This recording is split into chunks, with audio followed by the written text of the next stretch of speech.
Hi, welcome to Kovi cooking. இன்றைக்கி நம்ம என்ன பார்க்க போகிறோன்னா பால் கொழுக்கட்டை எப்படி பண்ணுறதுன்னு பார்ப்போமா.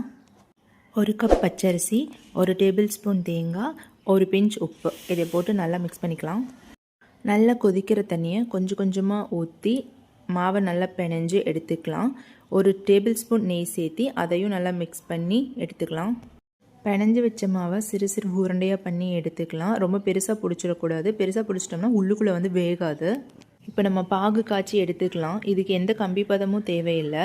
வெல்லம் நல்லா கரைஞ்சா போதும். அதுக்கப்புறம் இதை நம்ம ஃபில்டர் பண்ணி எடுத்துக்கலாம். இதில் இருக்க தூசெல்லாம் போயிடும். ஒரு அகலமான பாத்திரம் வச்சு அதில் ஒரு கப் தண்ணி விட்டு நல்லா கொதி வர வரைக்கும் விட்டுருங்க. விட்டுட்டு நம்ம பண்ணி வச்சுருக்க உருண்டைங்களை இதில் போட்டு நல்லா வேகற கொடுங்க. உருண்டைங்களை போட்டோன்னே கலரிடக்கூடாது. கலர்னம்னா கரைஞ்சிரும். ஸோ ஒரு கொதி வந்ததுக்கப்புறம் லைட்டாக கலரி விடுங்க. மீடியம் ஃப்ளேமில் 10 மினிட்ஸ் வச்சா போதும், நல்லா வெந்துடும். இப்போ பாருங்கள், நல்லா வெந்துருச்சு.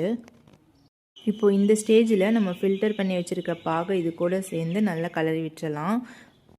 1/4 கப் தேங்காய் பாலில் 1 ஸ்பூன் பச்சரிசி கலந்து அதை இதோடு சேர்த்திடலாம். கொஞ்சம் கெட்டியாக இருக்குதா இது.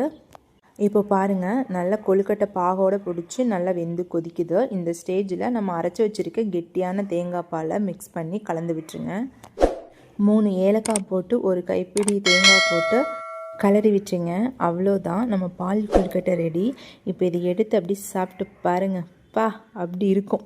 சேனல் உங்களுக்கு பிடிச்சிருந்ததுன்னா லைக் பண்ணுங்கள், ஷேர் பண்ணுங்கள், மறக்காமல் சப்ஸ்கிரைப் பண்ணுங்கள். தேங்க்யூ.